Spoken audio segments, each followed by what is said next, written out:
Hi friends, ಸ್ಮಯ ಕಲಿಕೆ ಚಾನಲ್ಗೆ ಸ್ವಾಗತ. ನನ್ನ ಒಂದು ಹೊಸ ವಿಡಿಯೋಗೆ ನಿಮ್ಮೆಲ್ಲರಿಗೂ ಸ್ವಾಗತ ಸುಸ್ವಾಗತ. ಈ ವಿಡಿಯೋದಲ್ಲಿ ನಾನು ಸುಲಭವಾಗಿ ಹೇಗೆ ಬೇಬಿ ಕುಚ್ಚು ಸ್ಯಾರಿಗೆ ಹಾಕೋದು ಅಂತ ತೋರಿಸ್ಕೊಡ್ತಾ ಇದ್ದೀನಿ. ಅದಕ್ಕೂ ಮುನ್ನ ಇನ್ನೂ ಯಾರೆಲ್ಲ ನಮ್ಮ ಚಾನಲ್ಗೆ ಸಬ್ಸ್ಕ್ರೈಬ್ ಆಗಿಲ್ವೋ ಅವರು ಸಬ್ಸ್ಕ್ರೈಬ್ ಮಾಡ್ಕೊಳ್ಳಿ ಅಂತ ಹೇಳುತ್ತಾ ಈ ವಿಡಿಯೋನ ಸ್ಟಾರ್ಟ್ ಮಾಡೋಣ ಬನ್ನಿ. ಸೀರೆ ಕುಚ್ಚು ಹಾಕಬೇಕಾದ್ರೆ ಯಾವಾಗಲೂ ಕೂಡ ಸೀರೆನ ಬ್ಯಾಕ್ ಸೈಡ್ಗೆ ಹಾಕೋಬೇಕು. ಸೀರೆನ ಬೇಬಿ ಕುಚ್ಚು ಅಂತಲೇ ಅಲ್ಲ, ಯಾವುದೇ ಕುಚ್ಚು ನೀವು ಹಾಕೋಬೇಕಾದ್ರೂ ಕೂಡ ಸೀರೆನ ಉಲ್ಟಾ ಹಾಕೊಂಡ್ಬಿಟ್ಟು ಕುಚ್ಚು ಹಾಕೋಬೇಕು. ಸೀರೆ ಕುಚ್ಚು ಹಾಕಬೇಕಾದ್ರೆ ನೀವು ಸೀರೆನ ಒಂದು ಟೇಬಲ್ ಮೇಲೆ ಇಲ್ಲಾಂದರೆ ದಿವಾನ ಮೇಲೆ ಹಾಗೆ ಒಂದು ಚೇರ್ ಮೇಲೂ ಕೂಡ ಇಟ್ಕೊಂಡ್ಬಿಟ್ಟು ನೀವು ಸೀರೆ ಕುಚ್ಚನ್ನ ಕಟ್ಬೋದು. ನನ್ನ ಸೀರೆ ಕಲರ್ ಬಂದು ಬ್ಲೂ ಆ್ಯಂಡ್ ಮರೂನ್ ಕಾಂಬಿನೇಷನಲ್ಲಿ ಸೀರೆ ಇದೆ. ಅದಕ್ಕೆ ನಾನು ಪಲ್ಲುಗೆ ಆಪೋಸಿಟ್ ಕಲರಾಗಿ ಮರೂನ್ ಕಲರ್ ಹಾಕ್ತಾಯಿದ್ದೀನಿ. ಬೇಬಿ ಕುಚ್ಚನ್ನ ನಾನು ಸಿಂಗಲ್ ಕಲರ್ನಲ್ಲಿ ಹಾಕ್ತಾಯಿದ್ದೀನಿ. ಈಗ ಇದಕ್ಕೆ ನೋಟ್ ಪ್ಯಾಡ್ ತೊಗೊಳ್ಳಿ ಅಥವಾ ಬುಕ್ ಬೇಸ್ ಇರುತ್ತಲ್ಲ ಅದನ್ನು ತೊಗೊಳ್ಳಿ. ಕುಚ್ಚು ಹಾಕೋದಕ್ಕೆ ನಾನು ಮೆರೂನ್ ಕಲರ್ ಸಿಲ್ಕ್ ಥ್ರೆಡ್ನ ತೊಗೊಂಡಿದ್ದೀನಿ. ಬೇಬಿ ಕುಚ್ಚು ಹಾಕಬೇಕಾದ್ರೆ 60 ಇಲ್ಲ ಅಂದರೆ 70 ಎಳೆ ದಾರನ ತೊಗೋಬೇಕು. ಅದು ಬೇಬಿ ಕುಚ್ಚಿಗೆ ಮಾತ್ರ. ಒಂದು ಅಡ್ವೈಸ್ ಏನಂದರೆ ಎಷ್ಟು ಜಾಸ್ತಿ ಲೆಂತ್ ಬೇಸ್ ಯೂಸ್ ಮಾಡ್ತೀರೋ ಅಷ್ಟು ಒಳ್ಳೆಯದು. ಸೊ ಈಗ ನಾವು ಯಾವ ಕಲರ್ನ ಸಿಲ್ಕ್ ಥ್ರೆಡ್ನ ಯೂಸ್ ಮಾಡಬೇಕು, ಆ ಸಿಲ್ಕ್ ಥ್ರೆಡ್ನ ಈ ಥರ ಸೆಂಟರ್ನಲ್ಲಿ ಹೆಬ್ಬೆಟ್ಟು ಇಟ್ಕೊಂಡು ಮತ್ತೆ ಈ ಥರ ರೋಲ್ ಮಾಡ್ತಾ ಹೋಗಬೇಕು. ಈಗ ರೋಲ್ ಮಾಡೋದು ಸ್ಟಾರ್ಟ್ ಮಾಡೋಣ. ಈಗ ನೋಡಿ, ನಂದು 1ನೇ ರೋಲ್ ಆಯಿತು. ನೆಕ್ಸ್ಟು 2ನೇ ರೋಲು, 3rd ರೋಲು, ಇದೇ ಥರನೇ 70 ರೋಲ್ ಮಾಡಬೇಕು.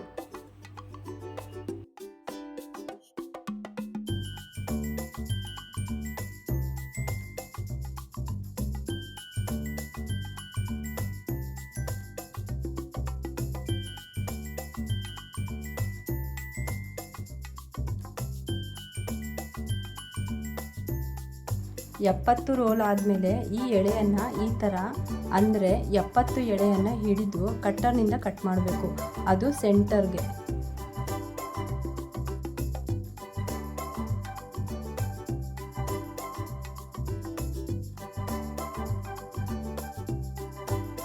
ನಾವು ಸೂಜಿನ ದೊಡ್ಡ ಬಾಯಿ ಇರುವಂಥ ಸೂಜಿನ ತೊಗೋಬೇಕು. ಇದಕ್ಕೆ ನಾವು ಡೈರೆಕ್ಟಾಗಿ ಥ್ರೆಡ್ನ ಇನ್ಸರ್ಟ್ ಮಾಡೋದಕ್ಕೆ ಆಗಲ್ಲ.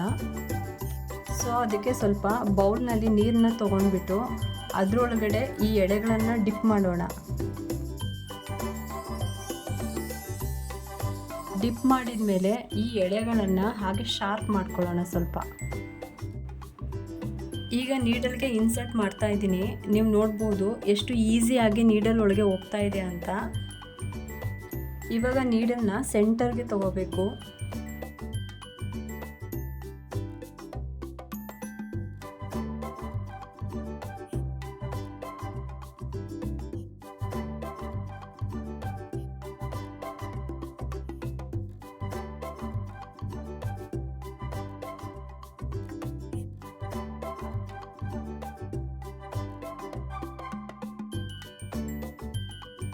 ಈಗ ನಾವು ಸೀರೆಗೆ ಫ್ರಂಟ್ ಸೈಡ್ನಿಂದ ನೀಡಲ್ನ ಆರಾಮವಾಗಿ ಚುಚ್ಚಬೇಕು. ಈ ನೀಡಲ್ನಲ್ಲಿ 70 ಎಳೆ ದಾರ ಇರೋದ್ರಿಂದ ಸ್ವಲ್ಪ ತುದಿ ಹತ್ರ ಸ್ವಲ್ಪ ಕಿರಿಕಿರಿ ಆಗುತ್ತೆ. ಆಗ ನೀವು ನಿಧಾನವಾಗಿ ಈ ಥರ ಹೀಗೆ ನೀಡಲ್ನ ಮಾಡಿ ಎಳೆಯಿರಿ.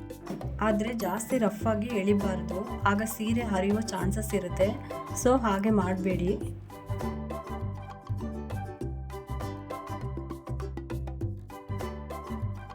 ಸೊ ಈ ಥರ ನಾವು ಎಳೆಯನ್ನು ಸೇರಿಸಬೇಕು. ಸೇರಿಸಿದ ಮೇಲೆ ಈ ಥರ ಸೆಟ್ ಮಾಡಿಕೊಳ್ಬೇಕು. ತುಂಬ ಜನಕ್ಕೆ ಒಂದು ಡೌಟ್ ಏನಂದರೆ ಬೇಬಿ ಕುಚ್ಚು ಲೆಂತ್ ಎಷ್ಟು ಹಿಡಿಬೇಕು ಅಂತ.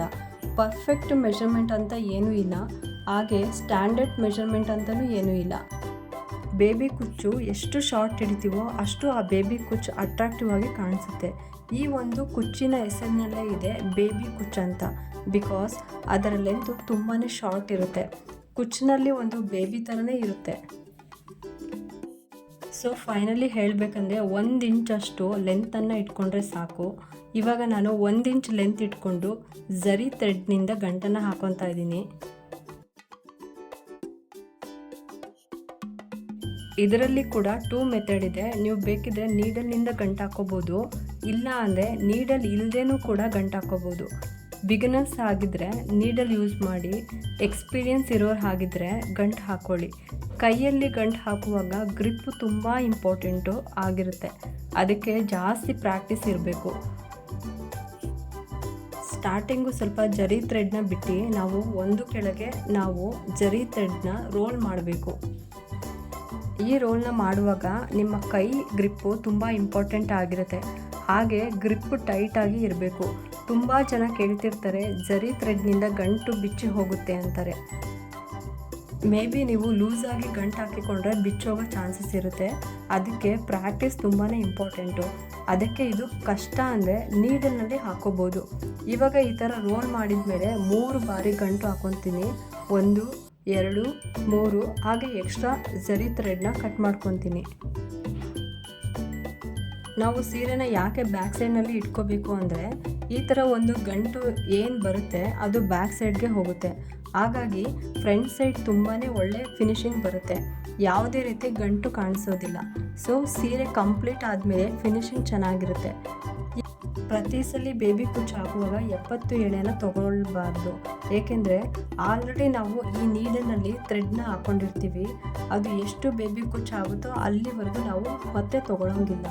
ಅದು ಖಾಲಿ ಆದಮೇಲೆ ಮಾತ್ರನೇ ಬೇರೆ 70 ಎಳೆನ ಮಾಡ್ಕೋಬೇಕು, ಪದೇ ಪದೇ ಏನೂ ಮಾಡ್ಕೊಳ್ಳೋಂಗಿಲ್ಲ. ಈಗ 1 ಇಂಚ್ ಲೆಂತ್ ಇಟ್ಕೊಳ್ಳೋಣ. ಈಗ ಟ್ರಿಮ್ಮಿಂಗ್ ಮಾಡೋಣ. ಲೆವೆಲ್ನಲ್ಲಿ ಟ್ರಿಮ್ನ ಮಾಡಿ ಒಂದೇ ಸಲ. ನೆಕ್ಸ್ಟ್ ನಾವು ಸೆಕೆಂಡ್ ಬೇಬಿ ಕುಚ್ಚು ಹಾಕುವಾಗ 1 ಇಂಚು ಅಷ್ಟು ಗ್ಯಾಪ್ ಇದ್ದರೆ ಸಾಕು. ಅದಕ್ಕಿಂತ ಜಾಸ್ತಿ ದೂರ ಹಾಕಿದರೆ ಬೇಬಿ ಕುಚ್ಚು ನೋಡೋದಕ್ಕೆ ಬ್ಯೂಟಿಫುಲ್ ಆಗಿ ಹಾಗೆ ಅಟ್ರಾಕ್ಟಿವ್ ಆಗಿ ಕಾಣಿಸೋದಿಲ್ಲ. ಅದಕ್ಕೆ 1 ಇಂಚು ಗ್ಯಾಪ್ ಬಿಡಿ, ಇಲ್ಲ ಅಂದರೆ ನೀವು 1 ಬೆರಳಿನ ಗ್ಯಾಪ್ ಬಿಟ್ಟು ನೆಕ್ಸ್ಟ್ ಹಾಕಿ ಬೇಬಿ ಕುಚ್ಚನ್ನ.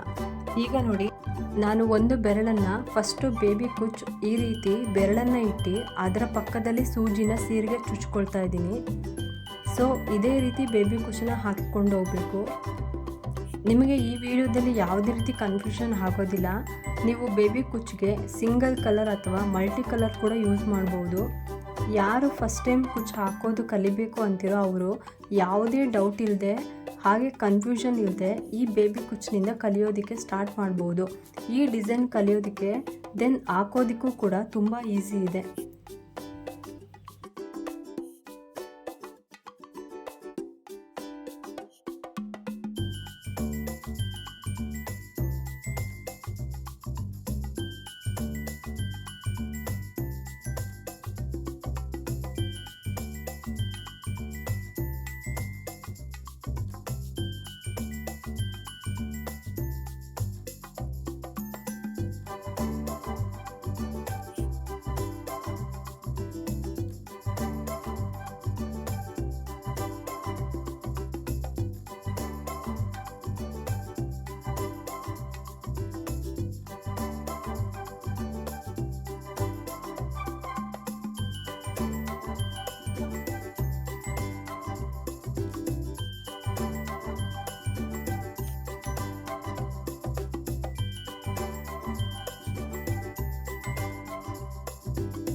ಸೊ ಫ್ರೆಂಡ್ಸ್, ಈ ಬೇಬಿ ಕುಚ್ಚು ಹಾಕೋದು ನೀವು ಒಂದ್ಸಲಿ ಟ್ರೈ ಮಾಡಿ ಅಂತ ಹೇಳುತ್ತಾ ಈ ವಿಡಿಯೋನ ಮುಗಿಸ್ತಾ ಇದ್ದೀನಿ. ಮತ್ತೆ ಇನ್ನೊಂದು ಹೊಸ ವಿಡಿಯೋದೊಂದಿಗೆ ಭೇಟಿ ಹೋಗೋಣ. Thank you.